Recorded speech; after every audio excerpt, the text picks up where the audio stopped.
안녕하세요. 대한항공문화원 김PD입니다. 여러분들은 가장 오랫동안 독도를 지배했던 최강자가 누구인지 아시나요? 조선? 일본? 아니요. 정답은 바로 독도 강치입니다. 강치는 수만 마리가 떼를 지어 독도와 울릉도를 지켰던 한반도의 거대 해양 생물인데요. 현재는 더 이상 만날 수 없는 동물이 되었습니다. 단 한 마리도 말이죠. 어떤 사람보다 오랫동안 동해안을 지켰던 그들이 갑자기 사라진 이유는 무엇일까요? 또 대한항공문화원을 비롯한 공신력 있는 단체들이 독도 강치를 기억하고 복원해야 한다고 강조하는 까닭은 무엇일까요? 오늘은 사라진 독도 강치의 역사와 그들의 복원에 대해 이야기해 보겠습니다. 강치란 어떤 동물인가? 독도 강치는 바다 사자과에 속하는 해양 포유류로 한반도 동해안을 주름잡았던 최상위 포식자였습니다. 몸 길이는 무려 2.5m, 무게는 400kg에 달했는데요. 특히 힘만 센 것이 아니라 머리까지 똑똑한 지능캐로 바다의 지배자가 될 수 있었습니다. 한반도에서 독도 강치가 처음 등장한 기록은 성종실록에서 찾을 수 있는데요. 어느 날 성종은 탈세로 도망친 백성들을 찾기 위해 함경도에 살던 평범한 어민 김한경에게 동해안 탐사를 부탁했다고 합니다. 이때 김한경은 동료들과 함께 울릉도 주변을 조사하던 중 독도에서 수상한 사람들을 발견하고 즉시 배를 가까이 댔는데요. 놀랍게도 그 형체는 사람이 아니라 강치였다고 합니다. 웬만한 성인 남성만큼 크고 무리지어 행동하는 모습에 김한경을 포함한 일원들 모두가 사람이라 착각하고 만 것이죠. 실제로 강치는 1년에 한 번 독도에서 새끼를 낳고 기르며 오랫동안 무리지어 행동했다고 합니다. 바위가 많은 독도의 지형이 강치들에겐 따뜻한 안식처이자 보금자리가 된 것이죠.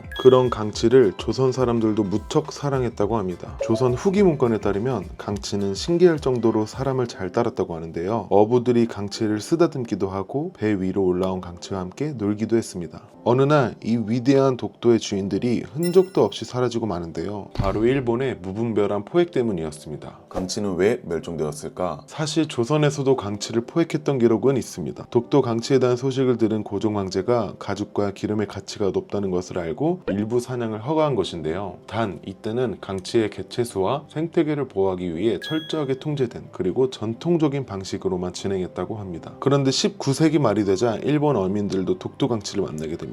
그런데 조선인들의 눈에는 독도를 지키던 수호신 강치가 그들의 눈에는 돈으로밖에 보이지 않았다는 점이죠. 이때 그들이 강치를 바라보는 눈동자는 조선인들과 사뭇 달랐는데요. 그저 돈이 되는 사냥감으로만 보였던 것이죠. 당시 화폐 가치로 강치 한 마리가 소 10마리 값에 달했다고 합니다. 당시 러일 전쟁을 치르며 조선의 검은 손을 뻗고 있던 일본도 옳다쿠나 독도를 자신들의 땅으로 편입, 어민들에게 최소한의 보호장치조차 없는 강치의 어렵권을 주게 되죠. 그렇게 1904년부터 독도는 붉게 물들기 시작했습니다. 1904년부터 1913년까지 독도에서 사냥된 강치의 수는 대략 14,000여 마리. 어렵이라 부르기도 무서운 그야말로 학살이었습니다. 그 엄청난 양의 죽임에 한동안 독도 주변에서는 피비린내가 진동을 했다고 하는데요. 그렇게 잡힌 강치들은 모두 일본인들의 사치품이 되었습니다. 가죽은 모자, 가방, 방한용품 등으로 만들어지고 기름과 고기는 비료를 쓰였죠. 심지어 동물원과 서커스의 유흥거리가 되기도 했습니다. 더 충격적인 사실은 일본이 강치를 단순히 경제적 이유로만 사냥하고 또 아니라는 점입니다. 당시 일본에서는 강치의 간이 정력을 강화하고 장수에 도움이 된다는 소문이 퍼졌다고 합니다.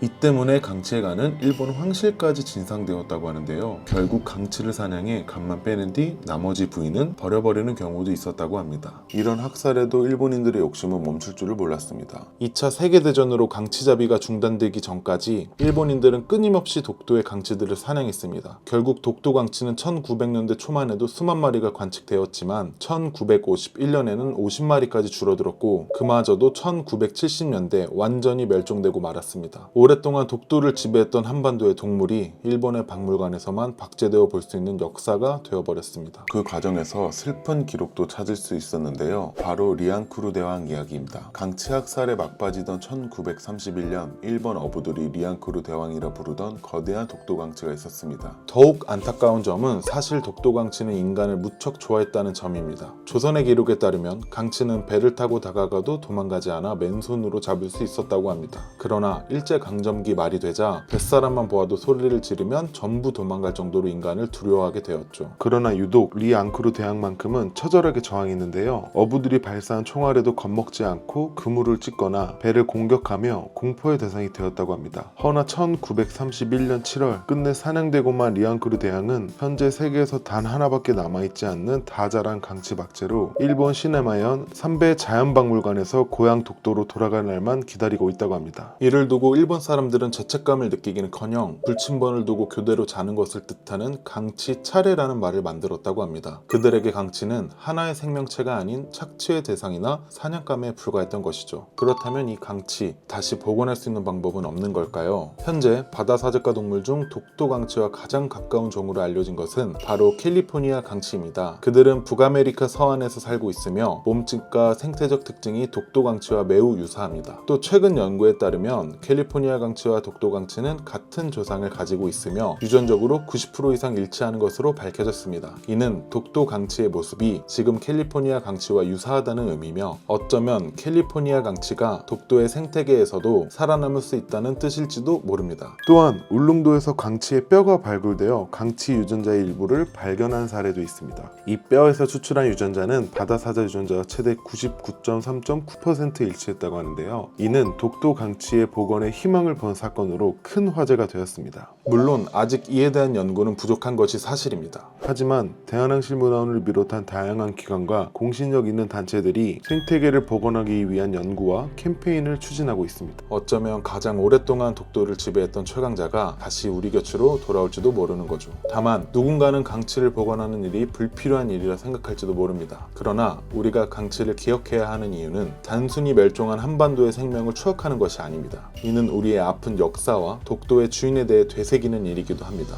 독도의 주인 강치, 그들이 다시 돌아올 수 있을까요? 이 영상을 시청하시는 여러분들의 많은 관심이 있다면 독도 강치가 다시 독도에서 살아갈 수 있을지도 모르겠습니다. 감사합니다.